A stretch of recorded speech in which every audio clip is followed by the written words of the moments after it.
प्यारे बाबा तुम्हारा यही कहना है, पहने रहना गुणों का यूं ही गहना है। करते चलो सबको प्यार, देते चलो सत्कार।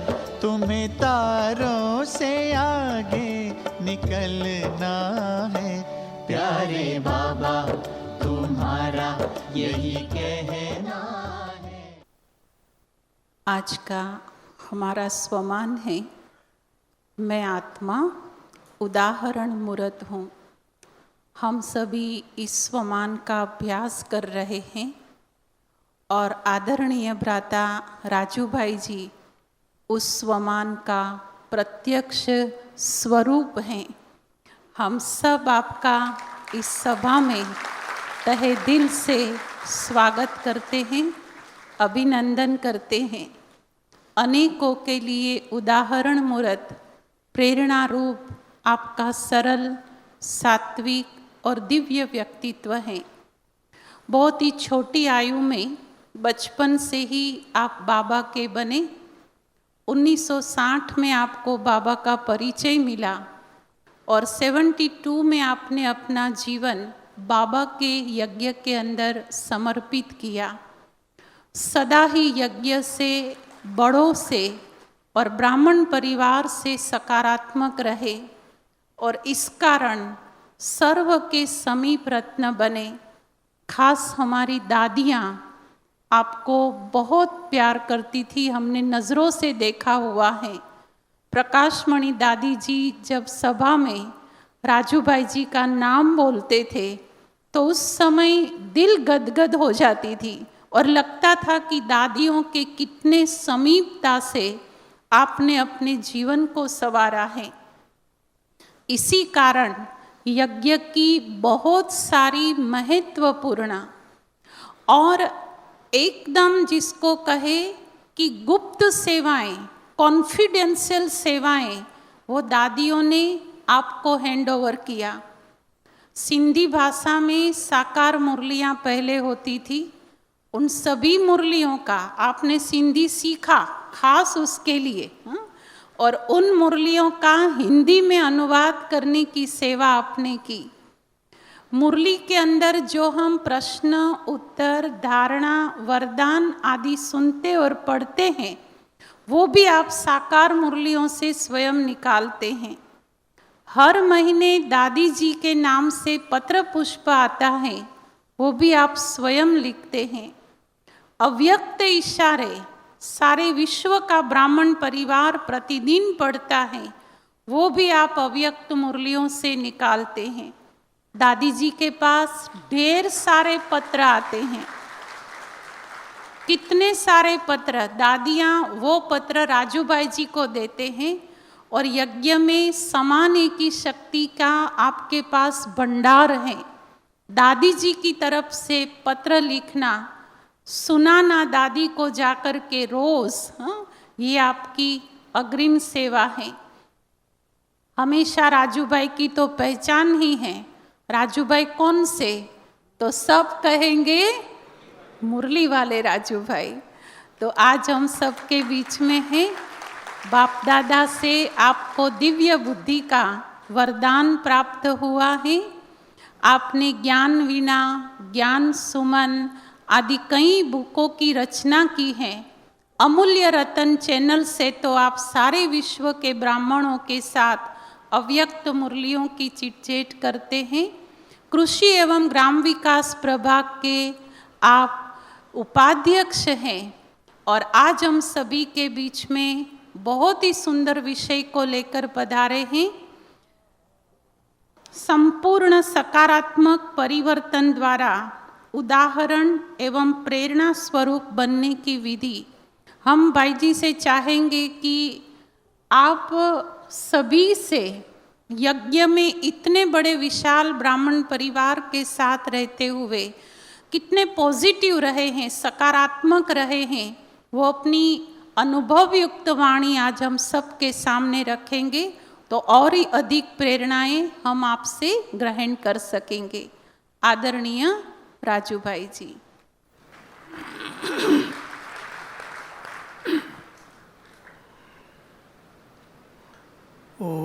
शांति।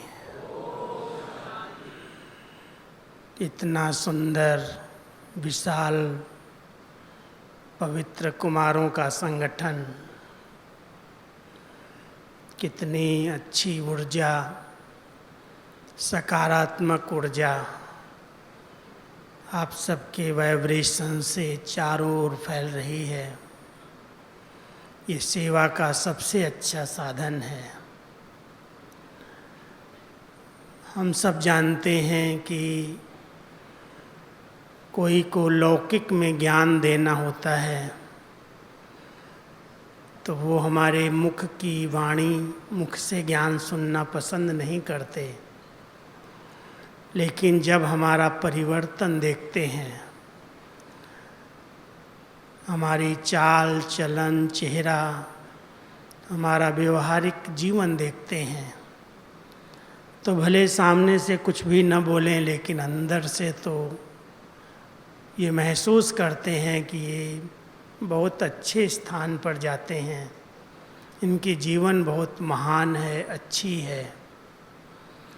इसी लक्ष्य से शायद आज का ये विषय बहनों ने सोचा है, विचार किया है कि लोगों के लिए हम सभी उदाहरण मूर्त बने, प्रेरणा स्रोत बने। हमें देख कर के लोगों को ज्ञान में चलने की शक्ति आ जाए, वो भी हिम्मत रखें कि हम भी चल सकते हैं। अगर ये चल सकते हैं तो हम क्यों नहीं चल सकते हैं। तो उसका आधार है सकारात्मक परिवर्तन।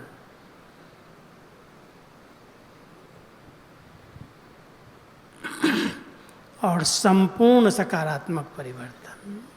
क्या क्या परिवर्तन किया है जिस दिन से हम सब बाबा के बच्चे बने।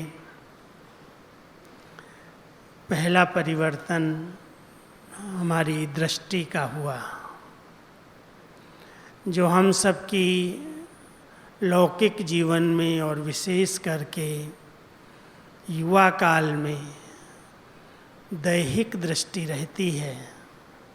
देहभान के कारण देह को देखना, देह के बारे में चिंतन करना, उसके प्रति समय देना। बाबा ने अपना बच्चा बनाया और हम सब इस देहभान से न्यारे एक शुद्ध पवित्र आत्मा इस सामान्य में स्थित हो गए। इससे हमारे जीवन में बहुत बड़ा परिवर्तन आ गया। तो बाबा ने पहले पहले हमारी दैहिक दृष्टि का परिवर्तन किया। और इस समाज में अगर इतने सब युवा भाई बहनें, भाई विशेष करके अपनी पवित्र दृष्टि से किसी के भी संबंध संपर्क में आते हैं तो उनके वाइब्रेशन बहुत बड़ी सेवा करते हैं। किसी भी क्षेत्र में, किसी भी स्थान पर आप चले जाएं, आपकी दृष्टि का परिवर्तन अनेक आत्माओं को अपनी ओर आकर्षित करता है। इनकी दृष्टि बड़ी निर्मल है, स्वच्छ है, चंचल नहीं है। दृष्टि से सृष्टि बन जाती है। तो सबसे पहले अपने आप को सभी देखना, पूछना, क्या सचमुच मेरी दृष्टि में परिवर्तन आया है, या अभी तक भी वो देह अभिमान वाली दृष्टि, एक दूसरे को देखते हैं तो वही भाव, वही भावनाएं, उसी प्रकार के संकल्प उत्पन्न होने लगते हैं। दूसरा, बाबा ने हमारी सूक्ष्म वृत्तियों का परिवर्तन किया। हम सब की वृत्तियाँ वर्तमान समय कैसी हैं? लोगों की वृत्तियाँ कितनी चंचल हैं, कितनी प्रकार की आसक्तियाँ हैं उनके अंदर। हम सब की वृत्तियों को अनासक्त बाबा ने बनाया, उपराम बनाया, शुद्ध और एकाग्र कर दिया, वृत्तियों का भी भटकना बंद कर दिया। दृष्टि वृत्ति के साथ साथ हम सबके बोल में परिवर्तन आ गया। जिस प्रकार से लोग साधारण बोल चाल भाषा का प्रयोग करते हैं, मैं समझता हूँ बाबा के बच्चों की भाषा बड़ी सरल, बहुत मधुर, बहुत सम्मानजनक अगर रहती है तो लोग बड़े भावना से बात करते हैं, बहुत समीप आते हैं। जिसकी भाषा बहुत शुद्ध है, बहुत अलौकिक है, बहुत मधुर है। तो बाबा ने हमारी वाणी का, हमारी भाषा का परिवर्तन कर दिया। और हमारे कर्मों में क्या परिवर्तन आया? हम सब कर्मयोगी बन कर के कर्म कर रहे हैं, इसलिए हर कर्म से दूसरी आत्माओं को सुख पहुंचाने की भावना रहती है। कोई भी ऐसा कर्म न हो जो लोगों को संकल्प विकल्प चले या दुख की अनुभूति हो। कर्मों का परिवर्तन हुआ, दृष्टि वृत्ति का परिवर्तन हुआ, बोल चाल का परिवर्तन हुआ, लेकिन सबसे बड़ा परिवर्तन संकल्पों का, चिंतन का परिवर्तन है। क्योंकि चिंतन जो है, संकल्प शक्ति जो है, वो एक बीज है। और अगर किसी के बीज को शक्तिशाली न बनाया जाए, वो बीज अगर शुद्ध शक्तिशाली न हो तो उसका वृक्ष, उसके फल अच्छे नहीं निकलते। तो बाबा ने हमारी चिंतन धारा को परिवर्तन किया। और चिंतन धारा को परिवर्तन करने के लिए ही बाबा ने इतनी मेहनत की, इतनी मुरलियाँ चलाई हैं, इतना ज्ञान दिया है। ज्ञान सुन करके, उसका मनन चिंतन करके हम अपने विचारों में, अपने चिंतन में परिवर्तन लाते हैं। अभी तक के चिंतन, अभी तक के संकल्पों की गति क्या थी, और बाबा का बनने के बाद हमारे संकल्पों में कितना बड़ा परिवर्तन आया है। हमारे सोचने की विधा ही परिवर्तन हो गई। कोई भी चीज़ जब देखते हैं, आँखों के सामने आती है, तो उसी प्रकार का चिंतन चलने लगता है, उसी प्रकार का व्यवहार होने लगता है। इसलिए सवेरे सवेरे कितना सुंदर नियम बनाया बाबा ने। बच्चे रोज़ सवेरे ज्ञान रत्नों का चिंतन करो, सुनो, पढ़ो, जीवन में समाओ और उसी अनुसार अपना व्यवहार करो। तो सभी अपने चिंतन पर तो जरूर ध्यान देते होंगे, क्योंकि बाबा कहते हैं चिंतन की धारा बदल लो तो ये जीवन बदल जाएगी।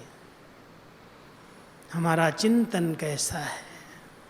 क्या हमारा अपने आप पर कंट्रोल है, या जो आया वो संकल्प चलते रहते हैं? ये ऐसे हैं, ये ऐसे हैं, यहाँ ऐसे होता है, यहाँ ऐसे होता है। कईयों को व्यर्थ सोचने की बहुत आदत बन जाती है। जो देखते हैं उस पर सोच सोच करके अपने को भी भारी करते हैं, और जो उनके संबंध संपर्क में आते हैं उनको वो बात बोल करके भारी कर देते हैं, वातावरण को खराब कर देते हैं। इसलिए बाबा ने हमें अपना बच्चा बनाया। हमने बाबा को पहचाना, और पहचानते ही जब दिल से कहा मेरा बाबा, तो बाबा ने हमें ऐसा श्रेष्ठ वरदान दिया जो हमारी जीवन ही परिवर्तन हो गई। और ऐसा सकारात्मक परिवर्तन कोई भी देखता है, हमारे जीवन का परिवर्तन देखता है, तो जरूर ये प्रश्न उठते हैं कि ऐसे जीवन कहाँ से बनाई। कलयुग में हर एक वर्तमान समय उल्टी दिशा की ओर जा रहा है, क्योंकि कलयुग अति की ओर जा रहा है। और अति के समय ये विकारों का फुल फोर्स है। जब विकारों का फुल फोर्स है और हर एक इसके अधीन है, गुलाम है, ऐसे समय पर बाबा ने एक ऐसी सेना तैयार की है जो एक श्रेष्ठ चरित्रवान की सेना है। बाबा के बच्चे चैलेंज से कहते हैं, कह सकते हैं, हमारा इतना ऊंचा महान चरित्र स्वयं भगवान ने बनाया है। चरित्र के अंदर 3 बातें आती हैं। अगर सचमुच किसी का श्रेष्ठ चरित्र है तो उसकी तीनों निशानियां हमारे जीवन में दिखाई देनी चाहिए। एक चरित्र के अंदर आता है बहुत शुद्ध चिंतन कहें या बहुत पवित्र दृष्टि कहें। अगर पवित्र दृष्टि है, हमारे अंदर कामुक भावनाएं नहीं हैं, तो पवित्र दृष्टि वाले को चरित्रवान माना जाता है। इसका बहुत पवित्र शुद्ध विचार हैं। कभी भी किसी को देख कर के इसके अंदर विकारी भावनाएं जागृत नहीं होती हैं। वो पवित्रता श्रेष्ठ चरित्र की पहली निशानी है। और दूसरी, अगर बहुत शीतल काया वाले योगी हैं हम सब, जरा भी उत्तेजनाएं नहीं हैं, आवेश नहीं आता, क्रोध में आकर के हम कोई को अपशब्द नहीं बोलते। क्रोध भी एक बहुत बड़ी हिंसा है। एक बार बाबा की मुरली चली थी, बच्चे, इस सृष्टि का विनाश इन अस्त्र शस्त्रों से नहीं होगा, लेकिन क्रोध से होगा। क्रोध ऐसी ज्वाला है, अगर जरा भी भड़क गई तो वो ज्वाला इस संसार को जला देगी। इसलिए चरित्रवान वो है जिसके अंदर क्रोध का, गुस्से का अंश भी न हो। और तीसरा, आजकल की दुनिया में जो ठगी है, चोरी है, भ्रष्टाचार है, पैसे की हेरा फेरी है, लोभ लालच को भी चरित्रहीनता में गिनते हैं। इसलिए जो चरित्रवान बाबा के बच्चे हैं वो कभी भी किसी के भी साथ छल कपट नहीं कर सकते, पैसे की हेरा फेरी नहीं कर सकते, बहुत ईमानदारी, ऑनेस्टी से व्यवहार करते, 2 रोटी खाएंगे, प्रभु के गुण गाएंगे, लेकिन छल कपट करके इधर उधर का पैसा न सुख से चैन से सोने देगा, ना आराम की जिंदगी जीने देगा। इसलिए चरित्रवान वो है जिसकी विचारधाराएं शुद्ध हैं, पवित्र हैं, जिसके अंदर बहुत सरलता और मधुरता का गुण है और जो अनासक्त वृत्ति वाला है। तो हम सभी ऐसा श्रेष्ठ परिवर्तन बाबा के बनने के बाद, पहली कैसी भी लाइफ थी, लेकिन ये परिवर्तन अगर आ गया है हमारे जीवन में तो लोगों का विश्वास बैठता है कि इनका ज्ञान, इनकी शिक्षाएं, इनकी पढ़ाई बहुत ऊंची है, महान है। वही दूसरों के लिए एक प्रेरणा बनती है और उसके आगे हम सभी एक उदाहरण, मूरत बन जाते हैं। तो आप सभी बाबा के बच्चे जो अपने अपने क्षेत्र में कोई अच्छे पद पर हैं, अच्छी पोजीशन पर हैं,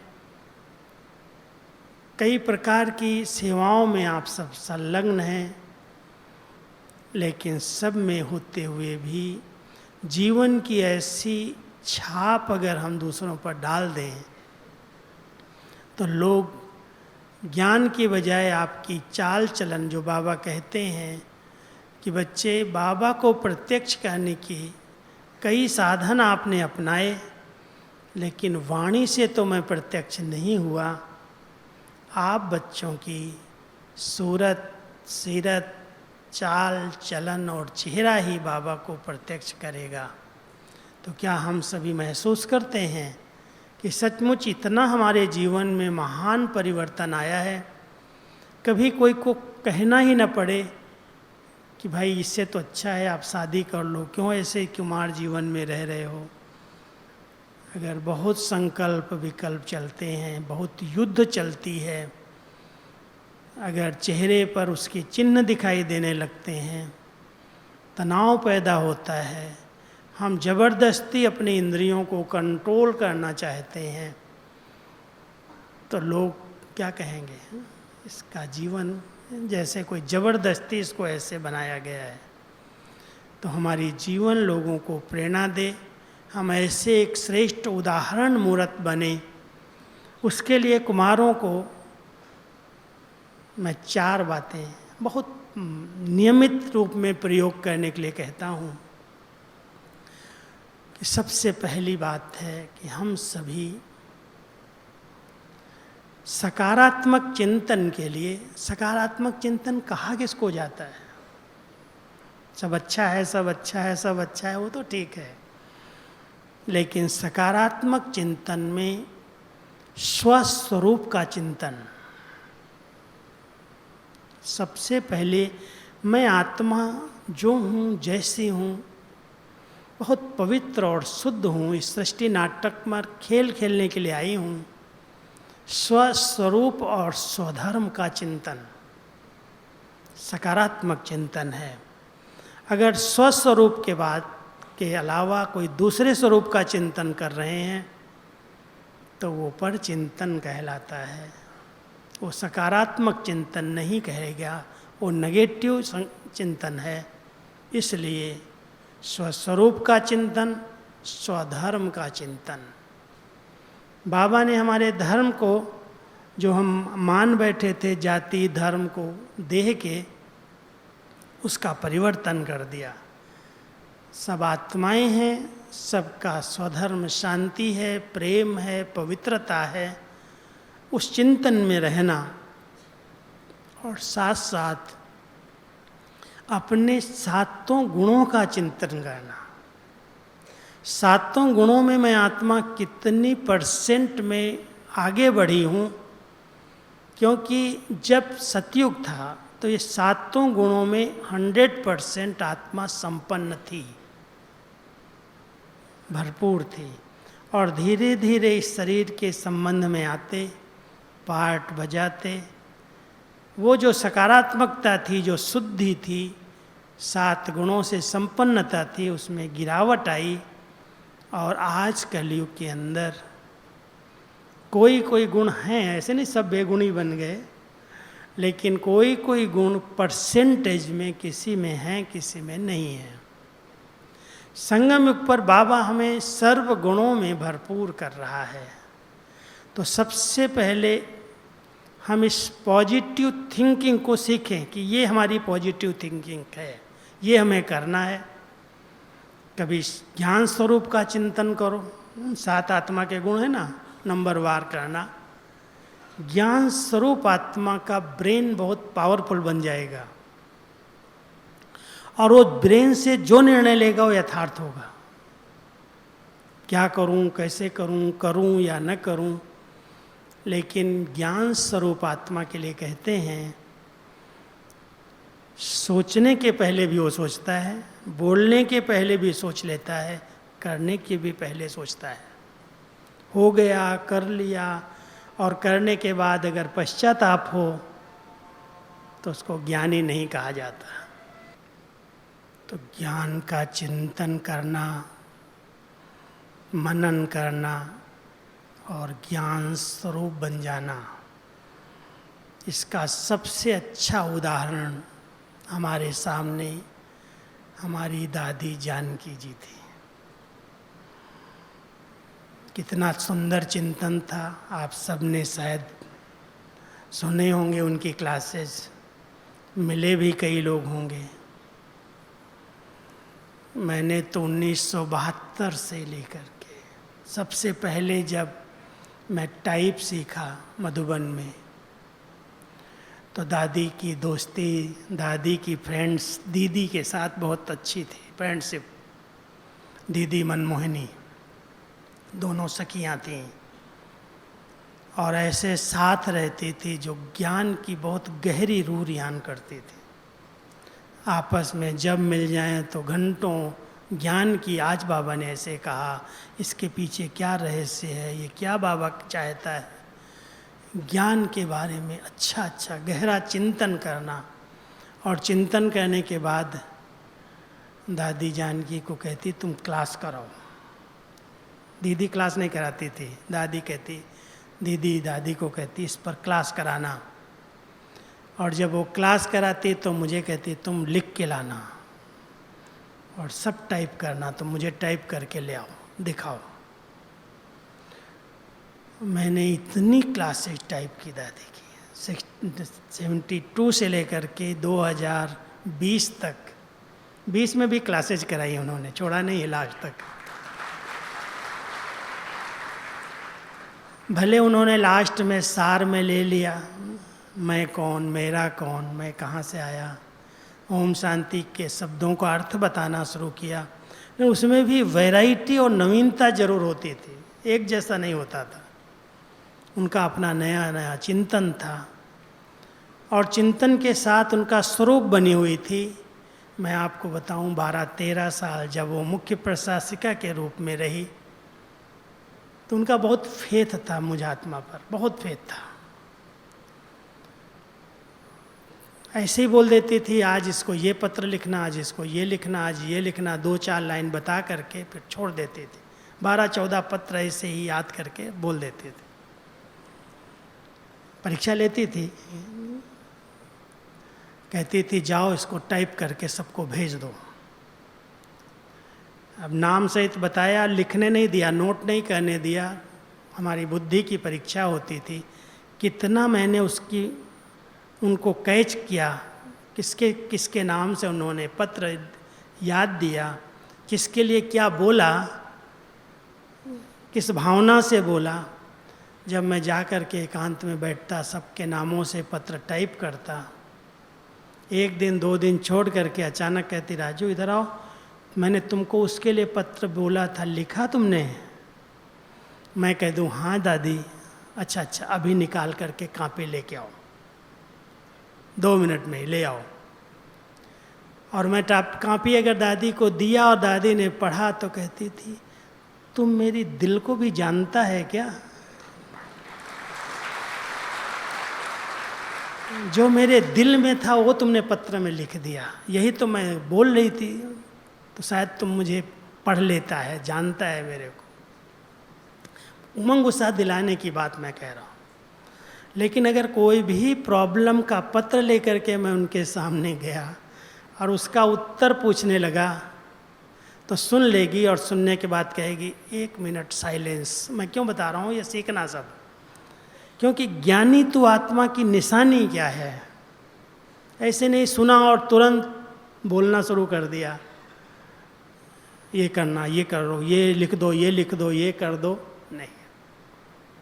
बहुत शांति से, धैर्यता से 1 मिनट साइलेंस, और ऐसी डीप साइलेंस में जा कर के फिर उसका उत्तर 2 शब्दों में देना। हम सबको, ज्ञानी तू आत्माओं को अपने स्वरूप से सेवा करनी है, बहुत धैर्यता के साथ व्यवहार करना है। कभी भी हाजिर जवाबी नहीं चाहिए। कोई ने हमारे को कुछ बोल दिया, कोई बात हो गई, जहाँ पर टकराव होते हैं उसका मूल कारण है किसी ने कुछ कह दिया और उसका तुरंत हमने जवाब दे दिया, ईंट का जवाब पत्थर से दे दिया। आज कोई मेरे से एक भाई पूछ रहा था हाँ जी की परिभाषा क्या है। कोई श्रीमत के विपरीत अगर कोई बात कहता है, बड़ा है, निमित्त है, हम छोटे हैं, लेकिन हमें ये पता है ये श्रीमत नहीं है, लेकिन फिर भी कोई कहता है तो हाँ जी करना चाहिए या नहीं करना चाहिए?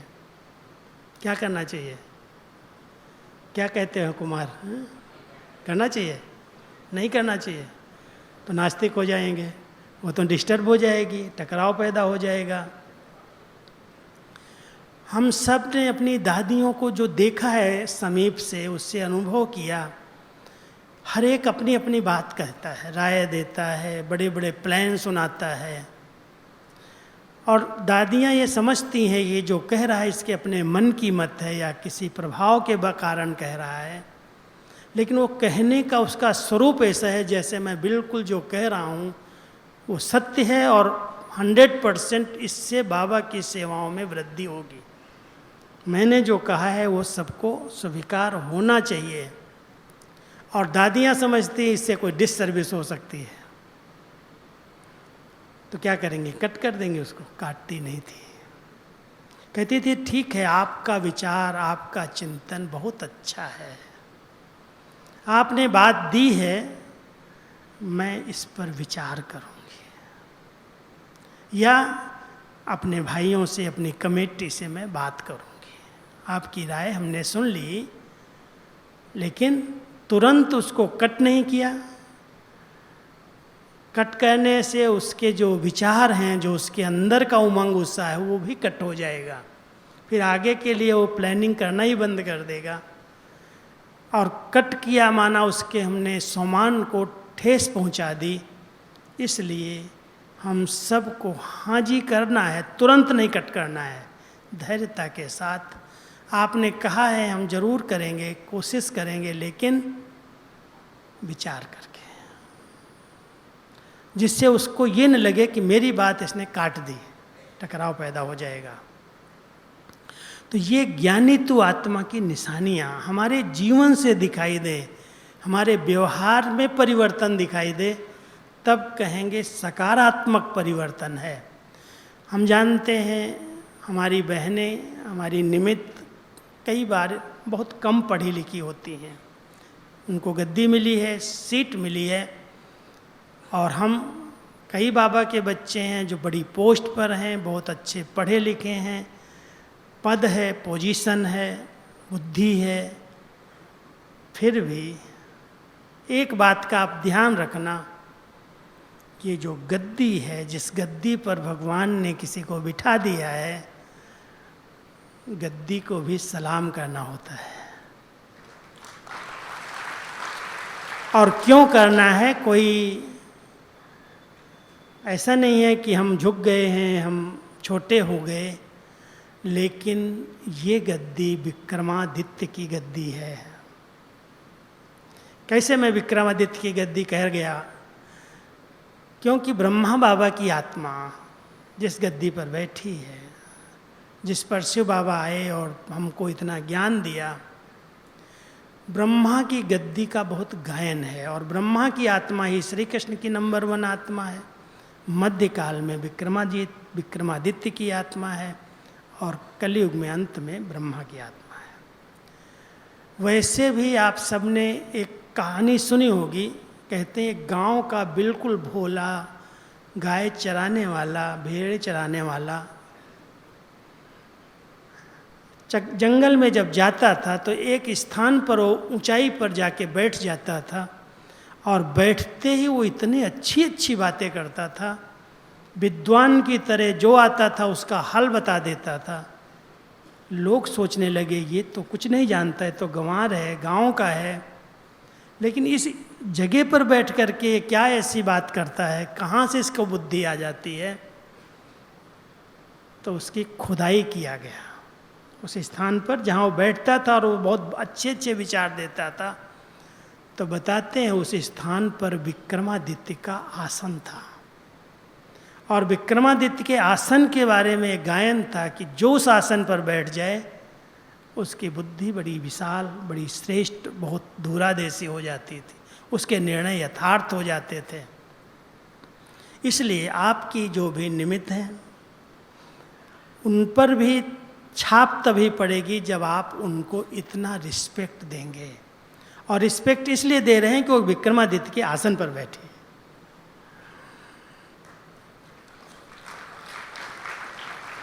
तो हम सभी अपने ज्ञान स्वरूप स्थिति से बहुत धैर्यता के गुण को, गंभीरता के गुण को, एक मधुरता के गुण को धारण करके अगर रहते हैं तो ज्ञान की वैल्यू होती है, उसको लोग समझते हैं और हम सब के लिए एक आदर्श, एक उदाहरण रूप बन जाते हैं।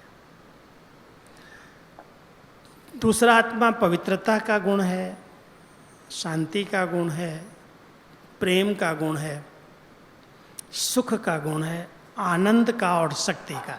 ये 7 गुण नंबरवार हैं। ज्ञान स्वरूप आत्मा पवित्रता के गुण को सहज धारण कर लेती है। जो पवित्रता की जितनी वैल्यू को समझती है, धारण करती है, उसके अंदर शांति और सुख की शक्ति आ जाती है, प्रेम की शक्ति आ जाती है। और जब ये सब शक्तियाँ आ जाती हैं तो वो गुण स्वरूप आत्मा आनंदित होने लगती है, आनंद आ जाता है और सब गुणों से संपन्न आत्मा शक्ति स्वरूप बन जाती है। तो हम सभी पहले सकारात्मक चिंतन करके इन 7 गुणों को अपने अंदर संपूर्ण रूप में भरने का प्रयास करें। जहाँ भी जो गुण कम दिखाई दे उसके लिए बाबा को सागर के रूप में, संपन्न रूप में देखो और उसे कनेक्शन जोड़ करके उसी गुण से बाबा को याद करो। सिर्फ शांति का सागर नहीं है, वो प्यार का भी सागर है, सुख का भी सागर है, शक्तियों का तो सर्वशक्तिवान है, आनंद का भी सागर है, पवित्रता का भी सागर पतित पावन है। तो अगर मान लो कोई एक गुण की कमी महसूस हो रही है तो हम सकारात्मक चिंतन करके पहले अपने इस गुणों से अपने को भरपूर करें, संपन्न करें। और गुणवान व्यक्ति हर जगह अपनी छाप डालता है। आप जिधर जाएंगे, ऑफिस में जाएंगे, हो सकता है एक नुकसान होता है, हमने कई बार देखा है, जो अच्छे गुणवान होते हैं, जो सदा हाँ जी करते हैं, उनको काम भी बहुत मिल जाता है। दूसरों को नहीं देंगे, आप ही कर लो, आप बहुत अच्छे हो। कई हमारे भाई लोग कहते हैं, भाई हम इतने अच्छे, सब काम समय पर कर देते हैं, तो हमारे पर ही हमारे बॉस दबाव डालते, ये कर दो, ये कर दो, ये कर दो। तो क्या करूँ, ना करूँ क्या? युक्ति से कर सकते, युक्ति से, लेकिन बहुत समझ से। ये भी एक बहुत बड़ी छाप लोगों पर पड़ती है कि ये लोग जो काम करते हैं बहुत परफेक्ट काम करते हैं, क्योंकि हमारी बुद्धि भटकती नहीं है, हमारे बुद्धि में कोई ऐसा स्वार्थ भाव नहीं है, काम चोरी का संस्कार नहीं है, इसलिए लोगों का फेथ बैठता है और हमारे फेथ के आधार पर इस ज्ञान की वैल्यू बढ़ती है, लोग सुनना चाहते हैं। ये हमें प्रेरणा देनी है, उदाहरण मूर्त बनना है। इसलिए 4 बातें जो आपको सुना रहा था, पहला सकारात्मक चिंतन है, पॉजिटिव थिंकिंग, और उसके साथ साथ हमारी प्योरिटी की स्टेज जितना हो सके इसको बढ़ाओ। मन, वचन, कर्म, तीनों में पवित्रता की स्टेज जितनी बढ़ेगी उतना आपका ये आभा मंडल बड़ा शुद्ध और पवित्र हो जाएगा। क्योंकि पवित्रता की स्टेज की निशानी है बहुत शुभ भावना संपन्न संकल्प। जो पवित्र आत्मा है ना, उनमें अशुभ संकल्प चलते ही नहीं हैं। पवित्रता की स्टेज सिर्फ ब्रह्मचर्य तक नहीं है, लेकिन जितना हम अच्छे चिंतन में रहते हैं, सबके प्रति शुभ भावनाएं रखते हैं, उतनी हमारी पवित्रता की स्टेज बढ़ती जाती है। मन के शुद्ध संकल्प, वाचा की सरलता और मधुरता, कर्मणा की संतुष्टता, ये हमारी पवित्रता की स्टेज को बढ़ाती है। तो जितना हम पवित्र स्टेज में रहते हैं, पवित्र स्वरूप में रहते हैं, हम परम पवित्र परमात्मा के बच्चे हैं। मुझे अपने वाइब्रेशन से, अपने पवित्र भावनाओं से सेवा करनी है। वर्तमान समय चारों ओर अपवित्रता की आग लगी है, ऐसे समय पर मुझे पवित्र संकल्पों से इस विश्व परिवर्तन के महान कार्य में सहयोगी बनना है। बाबा का ये कार्य केवल हमारे धन से, हमारे तन की शक्ति से नहीं हो संपन्न होगा, वो तो हम अपना भविष्य भाग्य बना रहे हैं, लेकिन इस बड़े विश्व परिवर्तन के लिए, कलयुग को सतयुग बनाने के लिए, तमोगुणी प्रकृति को परिवर्तन करने के लिए हम सब की पवित्र भावनाएं, हमारे पवित्र संकल्पों की किरणें सकाश के रूप में फैलती हैं, प्रकृति पावन बनेगी, आत्माएं दुखों से मुक्त हो जाएंगी और ये सृष्टि सहज परिवर्तन होगी। इसलिए इसके महत्व को समझना, ऐसे नहीं क्यों हम ब्रह्मचर्य में रह रहे हैं, क्यों हम पवित्र रह रहे हैं, क्यों हम पर इतनी क्लासेज कराई जा रही हैं, इसका बहुत बड़ा योगदान इस नए विश्व की स्थापना में है। नई सृष्टि की नींव, उसके लिए जितनी पवित्रता की स्टेज हम सब बढ़ाएंगे, जितने हमारे विचार बड़े शुद्ध और पवित्र होंगे, उतना इस सृष्टि के परिवर्तन में हमारा सहयोग, योगदान मिलेगा। इसलिए इसको कम नहीं समझना, इसको अलबेलेपन में नहीं लेना, ये बहुत बड़ी शक्ति है। आधा कल्प के लिए, सतयुग और त्रेता के लिए रचना का आधार, नई सृष्टि में रचना का आधार योग बल है, पवित्रता का बल है, और वो बल संगम पर हम बच्चों ने जमा किया है। संगम की जमा की हुई शक्तियाँ, जमा किया हुआ योग बल, पवित्रता का बल सतयुग और त्रेता में आत्माओं को योग बल से जन्म दे रहा है। इसलिए संगम की पवित्रता का बहुत बड़ा महत्व है और इस शक्ति को हमें बढ़ाना है। तो एक तरफ सकारात्मक चिंतन, दूसरी तरफ पवित्रता की संपूर्ण स्टेज, और तीसरी बात है कुछ समय के लिए भक्ति में कहते हैं प्रार्थना, प्रेयर, और हम कहते हैं मेडिटेशन। हर एक इस बात को अंडरलाइन करना। कई कुमार सेवा में नंबर 1 है, बहुत अच्छा सर्टिफिकेट है। जो कहो, जो बहनें कहती हैं, जो निमित्त कहते हैं, कुछ भी करें, सेवा पूरी करके दे देते हैं। लेकिन कईयों के पास अपनी उन्नति के लिए मेडिटेशन करना है, एकांत में बैठना है, अपने से बातें करनी है, उसके लिए समय नहीं है। इस पर बहुत अंडरलाइन करो कि मुझे अपने संस्कारों का दिव्यीकरण करना है, उन्हें शुद्ध बनाना है, पवित्र बनाना है, और इसमें किसी के सहयोग का योगदान नहीं है। ये मुझे खुद करना होगा, और खुद के लिए, अपने को पढ़ाने के लिए, अपने से बातें करने के लिए, बाबा से शक्ति और सकाश लेने के लिए हर एक को कम से कम, बाबा कहते 4 घंटा निकालना चाहिए। 24 घंटे में 4 घंटा अपनी उन्नति के लिए, स्व उन्नति के लिए, एकांत में जाने के लिए मनन करो, चिंतन करो, बाबा से शक्ति लो, सकाश लो, अपने स्वयं के संस्कारों का शुद्धिकरण करो। और ये अगर करेंगे तो वो शक्ति आपकी सकारात्मक ऊर्जा को बढ़ाएगी, और ऐसी पुरुषार्थी आत्माएं मेहनत से मुक्त हो जाएंगी, और कोई मेहनत करनी नहीं पड़ेगी। नहीं तो एक एक विकार को जीतने की मेहनत, एक गया दूसरा आ जाता, दूसरा आ जाता, तीसरा आ जाता। तो इसके लिए कुछ समय मेडिटेशन की बहुत ज़रूरत है। अगर 4 घंटा नहीं निकाल सकते हो तो 2 घंटा तो ज़रूर निकालो। और सबसे अच्छा समय मैं आपको बताता हूँ, शायद कोई कोई को मिलता हो या न मिलता हो, मैं उस समय को बहुत अच्छी तरह से प्रयोग में लाता हूँ। सवेरे 4 से 8 बजे के बीच मन, आत्मा और शरीर दोनों को शक्तिशाली बनाने का सबसे अच्छा समय यही है। 1 घंटा मेडिटेशन किया, 1 घंटा मुरली सुनी, 1 घंटा सैर किया, एक्सरसाइज किया, 1 घंटे में स्नान पानी करके तैयार हो गए। 4 घंटे सवेरे का हर एक समझे ये मेरी अपनी पर्सनल उन्नति के लिए है। हो सकता है कोई को उसी समय कोई जॉब में, नौकरी में जाना पड़ता हो, लेकिन अधिकतर ये समय हम सबको सफल करना चाहिए।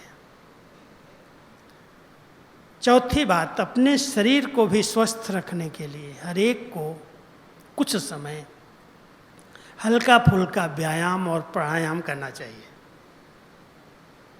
इसमें अलबेले नहीं बनना, क्योंकि शरीर स्वस्थ है तो सेवाएं की जा सकती हैं, नहीं तो छोटी सी बीमारी कितना भी आप योग करने की कोशिश करो अपनी तरफ खींचती है। हम सबको ऑक्सीजन की प्रवाह के लिए शरीर को कुछ समय व्यायाम प्राणायाम करना चाहिए। चलो जो भी कर सकते सरल रीति से, कोई जवान वो पहलवान बनने के लिए नहीं कर रहे हैं, लेकिन अपने आप को स्वस्थ बनने के लिए कर रहे हैं। ये गलत नहीं है। तो ये 4 बातें हमने आपको बताई, एक पॉजिटिविटी, एक प्योरिटी, एक प्राणायाम और एक प्रार्थना अथवा मेडिटेशन। जिस आत्मा ने इस पर चारों पर ध्यान दिया है ना, उसका सकारात्मक ओरा बहुत बढ़िया बन जाएगा। लोगों को लगेगा ये ऊर्जावान व्यक्ति है। इस व्यक्तित्व से लोगों को प्रेरणाएं प्राप्त होंगी। कोई बाबा का बच्चा कहे हम पवित्र हैं, योगी हैं, शुद्ध अन्न खाते हैं, और जरा भी शरीर कमज़ोर देखते हैं, लोग कहते हैं क्या तुम ब्रह्मचारी है, क्या करता है तुम। इसलिए प्रेरणाएं नहीं मिलती हैं। हमें सबको बैलेंस रखना है। कोई चीज़ की अति नहीं अच्छी होती, वो सदा नुकसान करती है। गीता में 2 चीज़ों का बहुत अटेंशन दिलवाया है, एक नींद का और एक भोजन का। निद्रा जीत का अर्थ ये नहीं है कि आप नींद ही करना छोड़ दो, लेकिन निद्रा जीत का अर्थ है समय पर सोना, समय पर उठना। शरीर को जितनी नींद आवश्यक है उतनी जरूर देनी है, और जो भोजन जरूरी है वो भोजन भी जरूर करना है। अति नुकसान करेगी। निराहारी बन करके कब तक रहेंगे। शरीर को चलाने के लिए भोजन की आवश्यकता जो है वो लेनी है, लेकिन देखा देखी लोभ लालच के वश नहीं, स्वस्थ रखने के लिए। तो जिसने आहार और निद्रा पर अपना कंट्रोल रखा है, उसकी जीवन बड़ी सकारात्मक और अच्छी बन करके रहती है। 7 बातें मेरे ध्यान पर आती हैं। समय सीमा है, फिर भी मैं आपके आगे रख रहा हूँ। और वो 7 बातें हमारे जीवन के लिए बहुत मूल आधार हैं। सबसे बड़ी बात है, इस जीवन में चाहे जितना पैसा आ जाए, चाहे जितनी योग्यताएं आ जाएं, चाहे जितनी सेवा कर लेना, चाहे जितना मान प्राप्त कर लेना, पोजीशन प्राप्त कर लेना, पद प्राप्त कर लेना, लेकिन अहम भाव पैदा ना हो। अहम मैं, अहंकार की निशानी है। बाबा के बच्चों में अहम का नाम निशान नहीं होना चाहिए। मैं भी कुछ हूँ, मैं पढ़ा लिखा हूँ, मैं बुद्धि वाला हूँ, मैं समझदार हूँ, मैं धन से सहयोगी हूँ, मैं इतना सब करता हूँ। ये मैंपन बहुत नुकसान करता है। इसलिए हम सबको नम्रता का कवच पहन करके रहना है। नम्रचित आत्माएं एक उदाहरण मूर्त बन जाती हैं। हमारी दादियों की नम्रता देखो। हमारी गुलजार दादी, इतना बड़ा भगवान का रथ, इतना नाम, इतनी महिमा, इतनी प्रशंसा। दादी हमेशा पता क्या कहती थी, एक बात अंदर की सुनाता हूँ। हम लोगों को 5-6 भाइयों को बुलाती थी, क्यों गुलजार दादी बहुत एकांत में रहती थी। किसी से मिलना नहीं, कोई बातों में इंटरेस्ट नहीं। बाबा का रथ, उनको अपना सम्मान तो बहुत था, लेकिन एकांत बहुत प्रिय रखती थी। तो दादी कहती थी नहीं नहीं, ज़्यादा एकांत में नहीं रखना है, जाओ इनको घुमा के ले आओ, पिकनिक करा के ले आओ, इधर ले जाओ, उधर ले जाओ, नदी पर ले जाओ, पहाड़ पर ले जाओ। तो हम हफ्ते में 1-2 दिन प्रोग्राम ऐसा बनाते थे कि दादी को कहीं न कहीं घुमाना, हंसाना, उनको पिकनिक कराना, लेकिन इतनी इनोसेंट, इतनी सरल, इतनी नम्रचित थी। हमारे साथ अगर हमारे पास कुर्सी नहीं है और हम पहाड़ी पर या नदी पर ले गए हैं तो एक पत्थर को साफ करके रख करके उस पर एक रुमाल बिछा के कहते दादी इस पर बैठ जाएंगी? हाँ हाँ क्यों नहीं, मैं भी इस पर बैठूंगी। हमारे साथ खाना बैठना, जैसे बर्तन नहीं है तो हाथ में थाली में ऐसे दे दिया, कोई कप कागज में भी दे दिया, उठा के खा लिया। सम्मान था, बहुत ऊंचा पद था, पोजीशन थी, लेकिन निर्माणता का अवतार थी। लेकिन एक बात दादी कहती थी, देखो किसी सेंटर पर लेके नहीं चले जाना। यानी सेंटर पर तो खातरी होगी ना, फिर जाएंगे तो, लेकिन वो बहुत ऊंची नज़र से देखेंगे, वो घबरा जाएंगे, दादी आई, कहाँ बिठाऊं, क्या खिलाऊं, क्या सौगात दूं, कैसे करूं। तो कभी सेंटर पर ऐसे नहीं ले जाना, घुमा के ले आओ पहाड़ पर। हम सब सम्मान में रहें, लेकिन सम्मान में कहीं अभिमान का अंश न रह जाए, इस बात पर बहुत अंडरलाइन करने की ज़रूरत है। इसलिए अहम भाव का त्याग। और दूसरा सबसे बड़ा शत्रु ब्राह्मणों का है आलस्य। जिसने आलस्य को जीत लिया वो सब विकारों को जीत सकता है। इसलिए ध्यान देना, 4 बजे, पौने 4 बजे, कुछ भी हो, कितने थके हुए हो, बिस्तर छोड़ दो। आलसी नहीं बनो योग में। क्या करूं, नींद नहीं आई, लेट हो गई, दिन में तो समय नहीं मिलता रेस्ट करने का, शरीर ऐसा, कुछ भी हो, श्रीमत माना श्रीमत। भगवान की आज्ञा है मुझे आलसी नहीं बनना। थकावट शरीर की है, कोई रोग है, कोई बीमारी है, कोई कारण है, रेस्ट दो, मना नहीं है। लेकिन जो समय निश्चित है भगवान से वरदान लेने का, उसमें अलबेला आलसी नहीं बनना। तीसरी बात आती अलबेलापन, आलस्य के साथ अलबेलापन। और अलबेले क्या कहते हैं? हो जाएगा, कर लेंगे, ये काम पड़ा, आज नहीं तो कल कर लेंगे। मैं आज आपको अपने इस जीवन का अनुभव सुनाता हूँ। अगर मैं कोई भी काम पेंडिंग छोड़ देता हूँ तो मेरा योग नहीं लगता। पेंडिंग वर्क बोझ है। अलबेली आत्माएं पेंडिंग छोड़ती हैं, कर लेंगे, हो जाएगा, क्या जल्दी है, क्या जरूरी है। लेकिन मैं समझता हूँ अगर कोई कार्य आया है मेरे सामने, कैसे भी करके उसको उसी समय पूरा करना, उसी दिन पूरा करना है। कल काल का नाम है, मुझे कल पर नहीं छोड़ना है।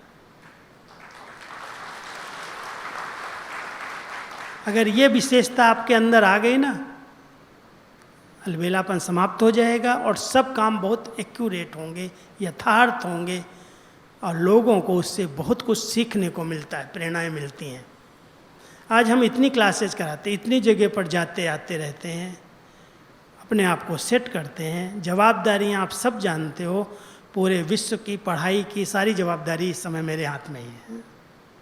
जो भी बाबा के बच्चे पैदा हो रहे हैं, नए नए आ रहे हैं, पुराने आ रहे हैं, क्या करना है, क्या भेजना है, कौन सा त्यौहार है, कौन सा फंक्शन है, किस तरह से उनको ज्ञान रतन जाने चाहिए। पहले हमारी दादी जी हमें बार बार बोलती रहती थी, अभी 16 साल दादी को व्यक्त हुए हो गया, कोई बोलने वाला नहीं है। इसलिए कोई भी कंप्लेन इस रूप में न दे दे कि राजू भाई तो घूमता रहता है, इसलिए मुरली समय पर नहीं आई, इसलिए पत्र पुष्प समय पर नहीं आया, आज ये मैटर नहीं मिला, आज ये मैटर नहीं मिला। कभी भी इसमें मैं अलबेला नहीं बनता। कुछ भी हो जाए, मुझे रात को जगना पड़े, मुझे कोई ऑफिस को लॉक करना पड़े बाहर से, कोई डिस्टर्ब ना करे, मैं अपना काम बहुत एडवांस में 3 महीने के पहले तैयारी करके रखता हूँ। तब मैं 1 मास के लिए, भी 15 दिन के लिए, 1 मास अभी विदेश चला गया, लेकिन मुरली मिली, पत्र पुष्प मिला, सब कुछ मिला। और बाहर के जब पत्र आते तो साइंस के साधनों ने सुख दिया है, जवाब आया, प्रश्न आया, कोई बात आई, बताया भाइयों ने, उसी समय जवाब दे दिया। साइंस ने बहुत मदद की है। मुरलियाँ अभी हमारी अक्टूबर तक की पूरी हो रही हैं, पूरी तैयारी करके मैंने रखी। पत्र पुष्प मैंने अक्टूबर का तैयार कर दिया, फाइनल कर दिया। नवंबर में दिवाली कब आएगी, दिवाली का वरदान क्या होगा, वो भी अभी याद करके तैयार कर दिया। इसलिए सभी ध्यान देना, केवल मैं अपनी बात नहीं कर रहा हूँ, हमें अपनी जवाबदारियों में, अपनी स्थिति बनाने में अलबेला नहीं बनना है। और सबसे बड़ी चौथी बात है, हर एक ध्यान देना, कभी भी आवेग इंद्रियों में ना आए। वेग, उत्तेजना जिसको हम कहते हैं, उत्तेजित नहीं हो जाओ। उत्तेजनाएं हमारे रिकॉर्ड को खराब कर देती। मम्मा का एक वाक्य सुनाता हूँ, कहती बाबा के बच्चे 6 मास तक इतना अच्छा पुरुषार्थ करते, योग करेंगे, पढ़ाई करेंगे, सेवाएं करेंगे, बहुत अच्छा रिकॉर्ड बना करके रखते हैं। लेकिन 6 मास के बाद अगर एक कोई बात अच्छी नहीं लगी, ठीक नहीं लगी, और जोश में आ गए, गुस्से में आ गए और गलत बोल दिया, वो सारा 6 मास का रिकॉर्ड केवल 10-15 मिनट के गुस्से में पूरे 6 मास को पानी लग जाता, खराब हो जाता है।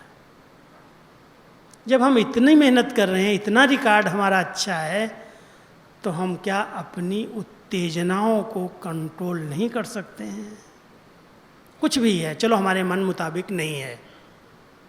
आज जो हम लोगों ने इतना दादियों के समीप रहे हैं, कई बातें ऐसे होती भी हैं जो मुझे अच्छी नहीं लगती या मुझे नहीं करने का संकल्प आता है, कहते हैं, हम उत्तेजित होकर के उसका रिस्पॉन्ड न करें। आवेश में आकर के, आवेग में आकर के, चेहरे पर ला करके अगर हम जरा भी कुछ ठीक जवाब नहीं देंगे, तो इन दादियों में, इन बड़ों में परखने की शक्ति बहुत है, बोलो या न बोलो।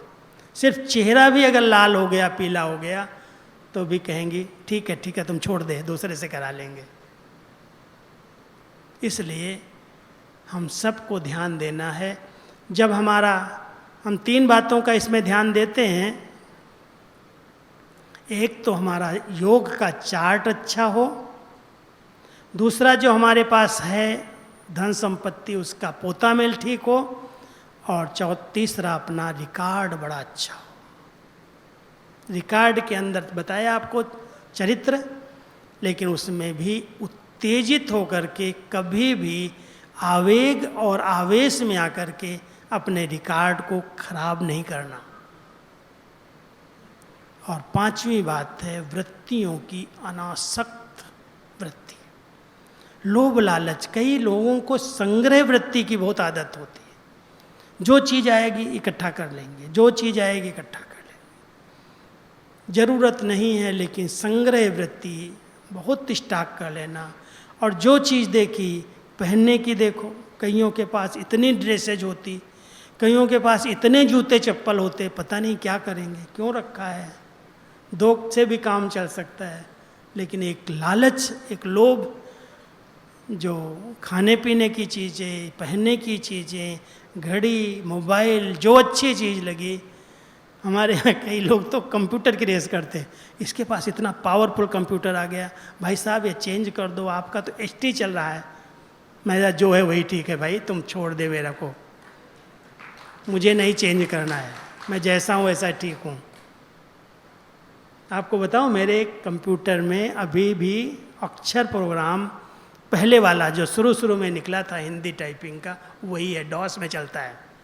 और अभी के लेटेस्ट वर्जन्स के अंदर जो भी विंडो 10, विंडो 8 वो आया, जो उसमें वो चलता नहीं है।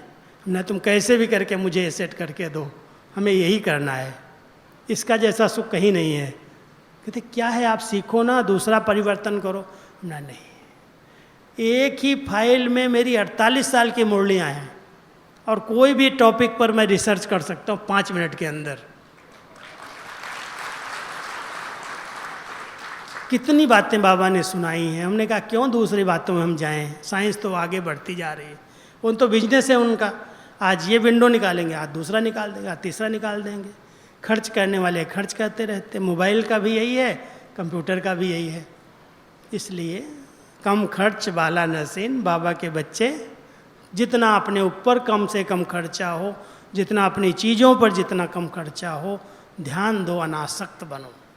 यूज है, सब जरूरी है, लो, लेकिन उसके पीछे ज़्यादा मनी बर्बाद न जाए, उस पर बहुत ध्यान देना। और छठी बात है, हम सबको अवगुणों का, किसी के अवगुण को देख करके अपने मन को खराब नहीं करना है। अवगुणों को नोट नहीं करना, और अवगुणी व्यक्ति है, कोई भी अवगुण है किसी के अंदर, उसे नफरत और घृणा नहीं करनी है, किनारा नहीं करना, उसके प्रति शुभ भावना रखना। अवगुण दृष्टि न रहे। हर आत्मा के अंदर कोई न कोई, चाहे जितने अवगुण हो, कोई न कोई एक गुण जरूर होता है, एक विशेषता जरूर होती है।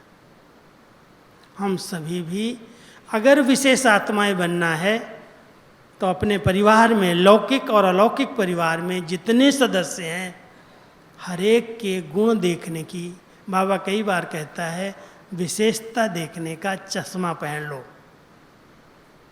गुणग्राही बनो।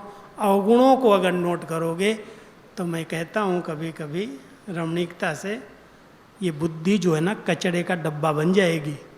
हर एक के अंदर कचड़ा है, किसका किसका कचड़ा उठा करके मैं अंदर रखूँगा। इसलिए हम सबको ध्यान देना है कि सबके अंदर गुण हैं, उन गुणों को हम देखें, उन विशेषताओं को देखें और हम विशेष बने। अवगुणग्राही हमें नहीं बनना है। और सातवीं बात जो हमारे विचारों को बहुत शुद्ध और सकारात्मक रखती है, वो है आहार। आहार, भोजन। एक है शरीर के लिए भोजन और एक है बुद्धि के लिए भोजन। दोनों आहार पर बहुत ध्यान देना और बहुत अंडरलाइन करना, ये अशुद्ध नहीं होना चाहिए। बहुत सात्विक, बहुत शुद्ध, बहुत सीमित। आजकल भोजन शरीर के लिए जो दे रहे हैं उसके बारे में आप सब जानते हो, और बहुत बाबा के बच्चे इसमें दृढ़ रहते हैं कि अपने हाथ से बनाएंगे, 2 रोटी खाएंगे, किसी के हाथ का भी नहीं खाएंगे। शुद्ध शाकाहारी पवित्र भोजन अगर शरीर में जा रहा है तो ये विचार बड़े शुद्ध और पवित्र बनते हैं। बहुत अच्छे अच्छे विचारों में हम रह सकते हैं। और अगर कोई ऐसे विकारी के हाथ का कोई इधर उधर की चीज़ अगर अंदर गई तो शरीर के साथ साथ हमारे मन को भी विकृत करती है, उत्तेजनाएं पैदा करती है। इसलिए आहार शुद्धि इस ब्राह्मणों जीवन में बहुत बहुत आवश्यक है। और साथ साथ ये जो बुद्धि का आहार है, मैं समझता हूँ आप सब ने इसके लिए प्रतिज्ञा की होगी, और न की हो तो ले लेना। कई बार कुमार जीवन में ये शौक बहुत होता है इन अश्लील चीज़ों को पढ़ने का, देखने का, उस पर ध्यान देने का। उससे हमारी आंतरिक पवित्रता नष्ट होती है, स्वप्न अशुद्ध हो जाते हैं।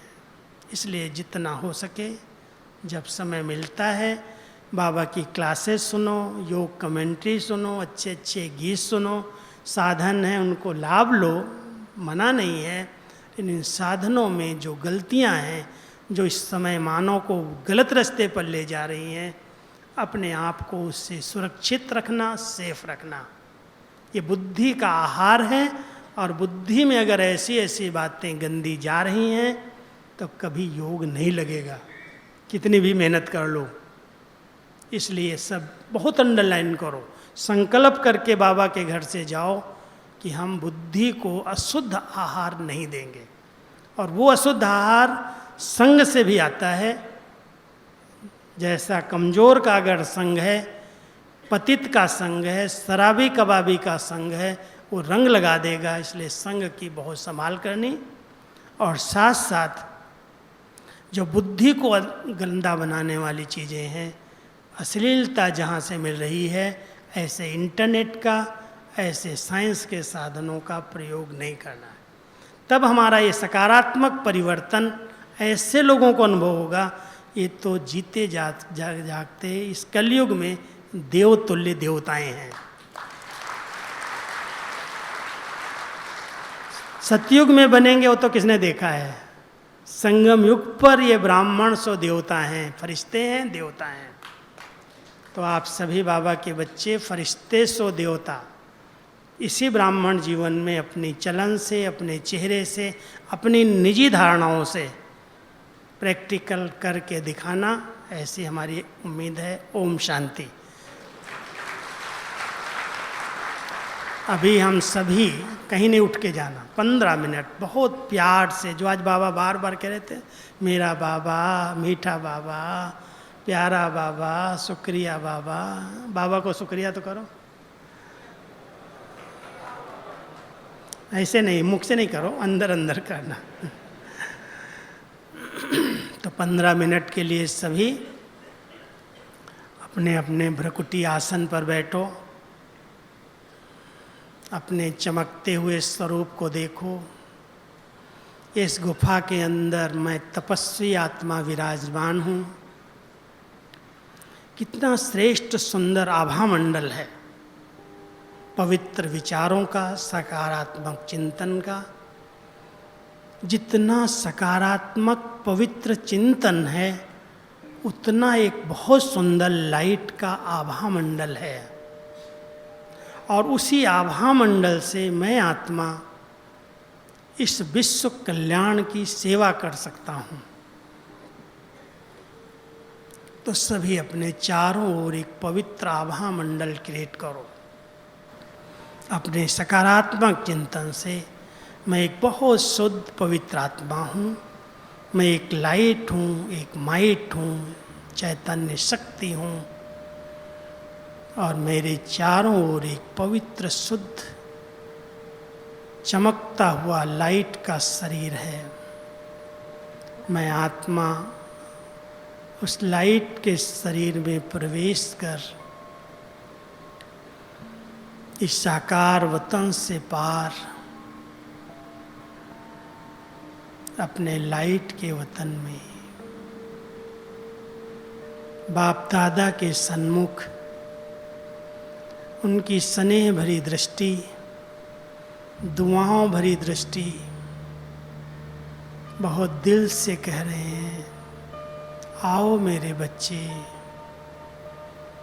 पवित्र और योगी बच्चे, कुल का नाम रोशन करने वाले कुल दीपक बच्चे, मेरे नैनों के सितारे, मेरे दिल के मालिक, दिल तख्त नसीन बच्चे, आओ मेरे इस वतन की सैर करो।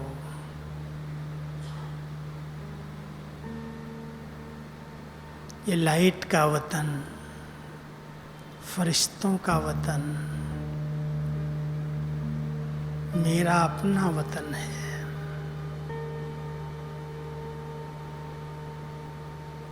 बाप दादा मुझात्मा को इस वतन का सैर करा रहे हैं।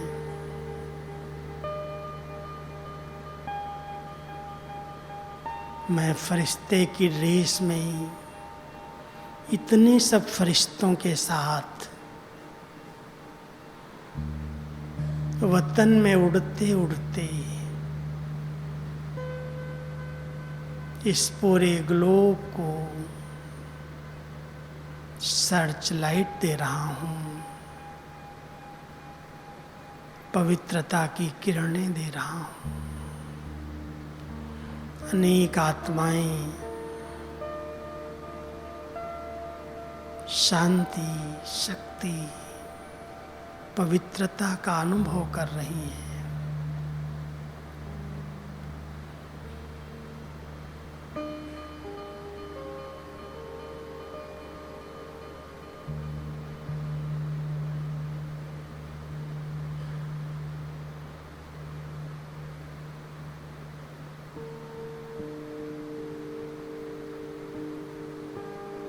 मैं लाइट का फरिश्ता,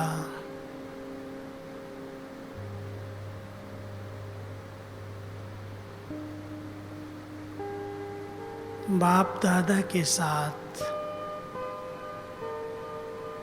इस पूरे विश्व का भ्रमण कर रहा हूँ।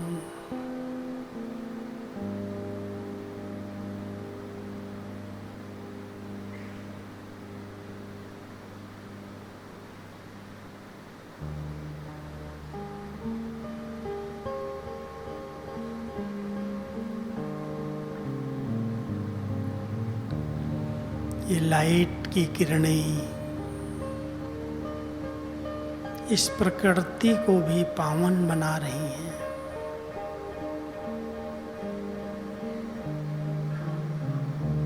तमोगुण को परिवर्तन कर रही हैं।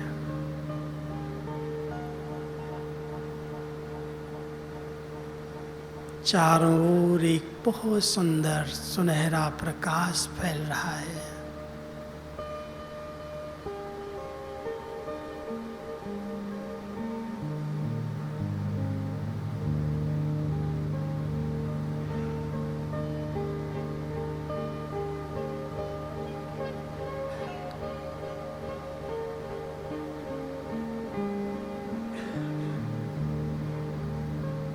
इस सृष्टि परिवर्तन का महान कार्य इन फरिश्तों की लाइट से, पवित्रता के बल से सहज संपन्न होने जा रहा है।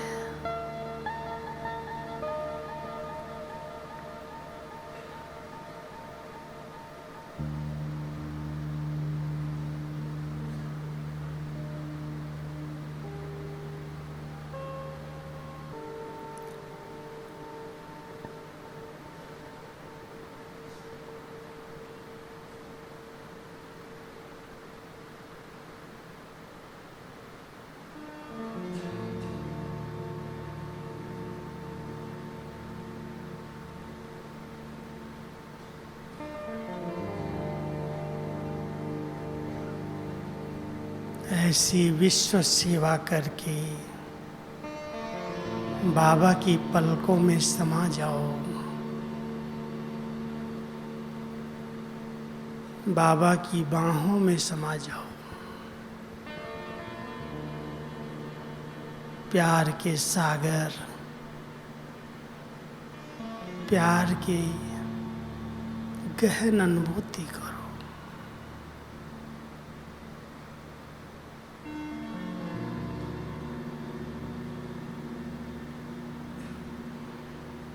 बाबा का प्यार भरा वरदानी हाथ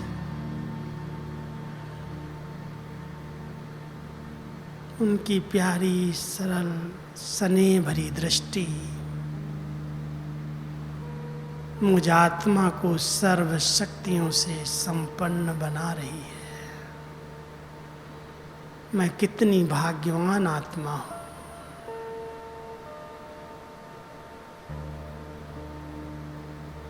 जो भगवान की गोद मिली है।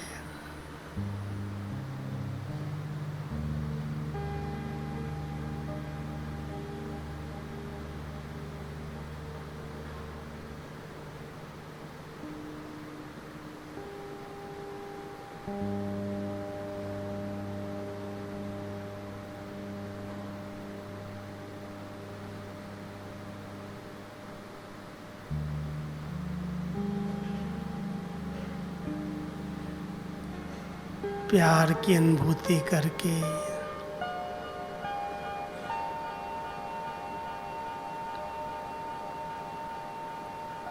सर्व शक्तियों से संपन्न बनकर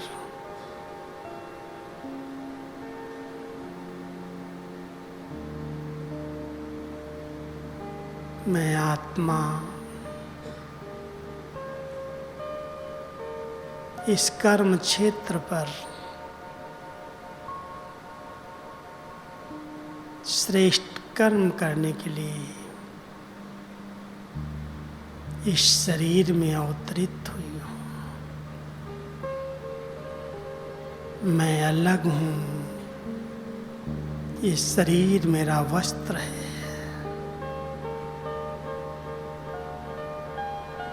देह और देही का अलग अलग अनुभव करो।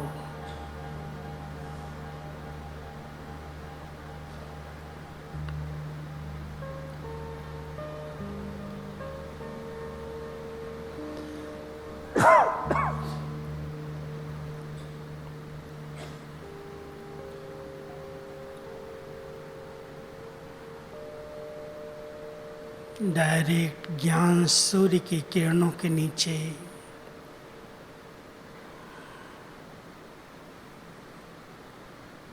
बैठकर उनकी सर्व शक्तियों को स्वयं में समा लो।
भाई जी का हम सब बहुत बहुत दिल से धन्यवाद करते हैं, आभार करते हैं।